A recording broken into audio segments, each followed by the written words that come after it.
দাদা, কি করছেন কি? ছুড়ুন, আমি আপনার ছোট ভাইয়ের বউ। আমার সাথে এসব করবেন না প্লিজ, আপনার পায়ে ধরছি। আরে, ওই চুড়ি, কি বলছিস এসব তুই?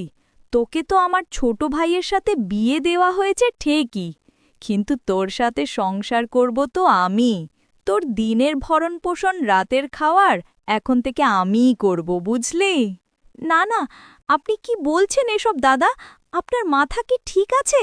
পুরো পরিবার, সাথে এলাকাবাসীকে সাক্ষী রেখে আপনার ভাই তো আমাকে বিয়ে করেছিলেন, তাহলে আপনি আমার ওপর ভাগ বসাতে আসছেন কেন?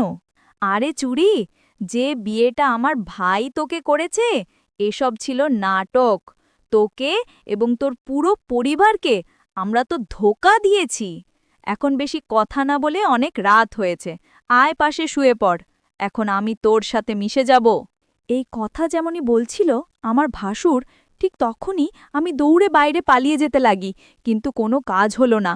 ভাসুরজি আমার হাত ধরে এক ঝটকায় টান দিয়ে তার কাছে নিয়ে গেল এবং কানের কাছে ফিসফিস করে বলল, আমার প্রিয় বউ, আমার ভাইয়ের কথা বাদ দে। ওর কথা না ভেবে চল, আমাকে খুশি রাখ। এতে তোর এবং তোর পুরো পরিবারের জন্য অনেক ভালো। বন্ধুরা, আমার স্বামী আমাকে বিয়ে করার পর আমার ভাসুর আমাকে তার স্ত্রী হিসেবে কেন পেতে চাইছিল? পুরো ঘটনাটি শুনলে আপনাদের পায়ের তলার মাটি সরে যাবে। অর্পিতার শৈশব ছিল স্বপ্নময়। সে দেখত দিগন্ত বিস্তৃত ভবিষ্যতের ছবি, যেখানে সে একজন সফল শিক্ষাবিদ হিসেবে নিজের এবং পরিবারের মুখ উজ্জ্বল করছে।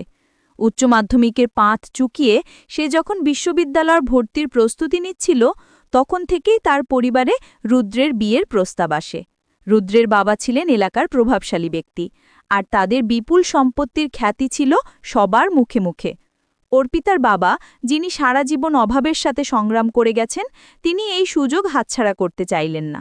তিনি ভেবেছিলেন রুদ্রের সাথে বিয়ে হলে অর্পিতার জীবন সুখ ও সমৃদ্ধিতে ভরে উঠবে, আর তাকে আর কোনো দিন আর্থিক কষ্ট দেখতে হবে না। অর্পিতা প্রথমে রাজি না হলেও বাবা মায়ের স্বপ্ন এবং তাদের মুখের দিকে তাকিয়ে শেষ পর্যন্ত সে সম্মতি জানায়।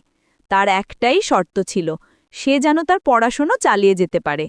রুদ্রের পরিবার সানন্দে সেই শর্ত মেনে নেয়, আর অর্পিতার বাবা স্বস্তির নিঃশ্বাস ফেলেন। বিয়ে সম্পন্ন হওয়ার পর যখন অর্পিতা নতুন জীবন শুরু করার স্বপ্নে বিভোর, ঠিক তখনই তার জীবনে নেমে আসে ঘোর অমানিসা। ফুলশয্যার রাতে যখন সে স্বামীর জন্য অপেক্ষা করছিল, রুদ্র একা নয়, তার সাথে প্রবেশ করে তার বড় ভাই অভিজিৎ, অর্পিতার ভাসুর। তাদের চোখে ছিল এক বিভৎস লালসা। রুদ্র জানায়, আমরা দুজনেই তোমার স্বামী, এই রাত আমাদের তিনজনের। অর্পিতার পৃথিবী যেন এক মুহূর্তে থমকে যায়। সে স্তম্ভিত হয়ে যায়, তার শরীর হিম হয়ে আসে। যখন সে প্রতিবাদ করতে যায়, তারা দুজনে মিলে তাকে জোরপূর্বক বিছানায় বেঁধে ফেলে। সারা রাত ধরে চলে তার ওপর পাশবিক অত্যাচার। শারীরিক যন্ত্রণা ছাপিয়ে তার আত্মায় গেঁথে যায় এক গভীর ক্ষত, যা কোনো দিন শুকানোর নয়। তার উচ্চশিক্ষার স্বপ্ন, একটি ভালোবাসাময় দাম্পত্য জীবনের আকাঙ্ক্ষা, সবকিছুই চূর্ণ বিচূর্ণ হয়ে যায়। পরের দিন সকালে যখন সে চোখ খোলে, নিজেকে এক অচেনা নরকের বাসিন্দা মনে হয়। তার শরীর জুড়ে ব্যথা, মনে একরাশ ঘৃণা আর হতাশা। কিছুক্ষণের মধ্যেই সে জানতে পারে এক ভয়ঙ্কর সত্য, রুদ্র আগেই বিবাহিত ছিল। এই খবর অর্পিতার মনে যেন শেষ পেরেকটি ঠুকে দেয়। সে বুঝতে পারে তাকে মিথ্যে স্বপ্ন দেখিয়ে এই অন্ধকার গর্তে ঠেলে দেওয়া হয়েছে। বিয়ের পর শ্বশুরবাড়িতে অর্পিতার দিনগুলো কাটছিল এক অসহনীয় যন্ত্রণার মধ্যে। তার পড়াশোনা বন্ধ করে দেওয়া হয়, বইপত্র ছিঁড়ে ফেলা হয়। তার কণ্ঠরোধ করার জন্য রুদ্র বারে বারে তার উপর চালাতো শারীরিক ও মানসিক নির্যাতন। একবার যখন সে তার ছোট বোন তৃষাকে ফোন করে তার অবস্থার কথা জানাতে চেয়েছিল, রুদ্র একটি গরম ইস্ত্রি দিয়ে তার পিঠে ছ্যাঁকা দেয়। সেই গভীর ক্ষত শুধু তার শরীরে নয়, তার মনেও এক দাগ ফেলে দেয়। বিয়ের তৃতীয় দিনেই একটি ঘটনা অর্পিতার মনে সন্দেহের বীজ বুনে দেয়। বাড়িতে পুলিশ আসে এবং তার ভাসুর অভিজিৎকে খুঁজতে থাকে। শাশুড়িমা তাকে মিথ্যে বলেন যে পুলিশ পাড়ার অন্য কাউকে খুঁজছে। অর্পিতা সে কথা বিশ্বাস করলেও তার মন খুঁতখুত করতে থাকে। এক সপ্তাহ পেরোতেই রুদ্রের আসল রূপ বেরিয়ে আসে।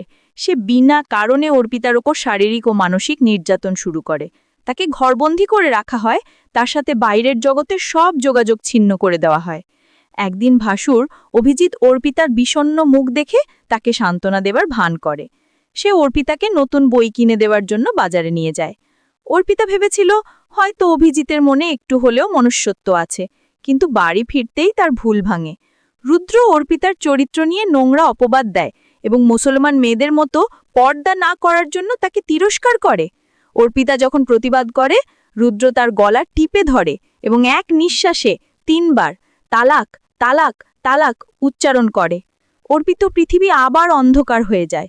সে আর কোনো উপায় না দেখে বাড়ি ফিরে আসে। বাবা প্রথমে অর্পিতাকে আর শ্বশুরবাড়ি পাঠাতে রাজি ছিলেন না, কিন্তু রুদ্রের পরিবার গ্রামে প্রভাবশালী হওয়ায় তারা ক্ষমা চেয়ে অর্পিতাকে ফিরিয়ে নিতে আসে। তাদের একটি শর্ত ছিল, যেহেতু অর্পিতার তালাক হয়ে গেছে, তাই তাকে ভাসুর অভিজিতের সাথে হালালা করতে হবে, যাতে সে আবার রুদ্রের কাছে ফিরতে পারে। অর্পিতা এই প্রস্তাবে রাজি হয়ে যায়। সে অভিজিৎকে দাদার চোখে দেখত, তার সাথে এমন সম্পর্ক কল্পনাও করতে পারত না। কিন্তু ছোট বোন তৃষার ভবিষ্যতের কথা ভেবে পরিবারের সম্মান রক্ষার্থে সেই জঘন্য প্রস্তাবে রাজি হয়। তার মনে ক্ষীণ আশা ছিল, হয়তো এই নরক থেকে সে মুক্তি পাবে, হয়তো তৃষা সুখে থাকবে। ভাসুরের সাথে হালালা হওয়ার কথা ছিল যে 2 দিন পর অভিজিৎ তাকে তালাক দেবে এবং অর্পিতা আবার রুদ্রের কাছে ফিরে যাবে। কিন্তু শ্বশুরবাড়িতে ফিরে আসার পর অর্পিতার ভয় সত্যি হলো। অভিজিৎ মদ্যপান করে এসে তাকে জোর করে রপশন বাড়ে, কারণ তার মতে অর্পিতা এখন তার স্ত্রী। অর্পিতার সমস্ত প্রতিরোধ ব্যর্থ হয়।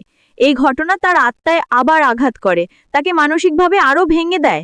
2 দিন পর মৌসুমী নামের একটি মেয়ে তাদের বাড়িতে আসে। মৌসুমী ছিল রুদ্রের প্রথম স্ত্রী, যাকে একইভাবে প্রতারণা করে তালাক দেওয়া হয়েছিল। মৌসুমীর কাছ থেকে অর্পিতা জানতে পারে এই পুরো চক্রের ভয়াবহ সত্য। অভিজিৎ একজন মাতাল, চরিত্রহীন এবং জুয়াখোর, তাই তার বিয়ে হচ্ছিল না। এই কারণেই তারা রুদ্রের মাধ্যমে অর্পিতাকে বিয়ে করে এবং পরিকল্পিতভাবে তালাক দিয়ে অভিজিতের সাথে তার হালালা করায়, যাতে অভিজিৎ একটি স্ত্রী পায় এবং সমাজে তার মান রক্ষা হয়। অর্পিতা বুঝতে পারে সে কেবল একটি খেলার পুতুল। যখন অর্পিতা এই অন্যায়ের বিরুদ্ধে প্রতিবাদ করে, তখন শাশুড়ি মা, রুদ্র এবং অভিজিৎ 3 জনে মিলে তার উপর শারীরিক ও মানসিক অত্যাচার শুরু করে। তারা তাকে বাড়ি ছেড়ে বের হতে দেয় না, সব দিক থেকে আটকে রাখে। যখন সে তাদের পুলিশের ভয় দেখায়, অভিজিৎ একটি অ্যাসিডের বোতল নিয়ে আসে তার মুখে ছুঁড়ে মারার জন্য। শাশুড়িমা নিজেও এই জঘন্য কাজে তাদের সঙ্গ দেন। ঠিক সেই মুহূর্তে পুলিশ বাড়িতে ঢুকে অভিজিৎকে গ্রেপ্তার করে।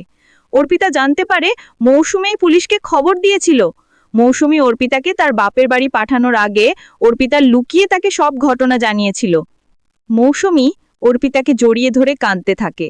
দুজনেই একে অপরের কষ্ট অনুভব করে। সেদিন অর্পিতা মানসিকভাবে পুরোপুরি বিধ্বস্ত হয়ে পড়েছিল। শুধু টাকা পয়সা দেখে বিয়ে দেওয়া উচিত নয়, জীবনসঙ্গীর ভালোবাসা, সম্মান ও ভালো মানুষ হওয়াটাই সবচেয়ে জরুরি।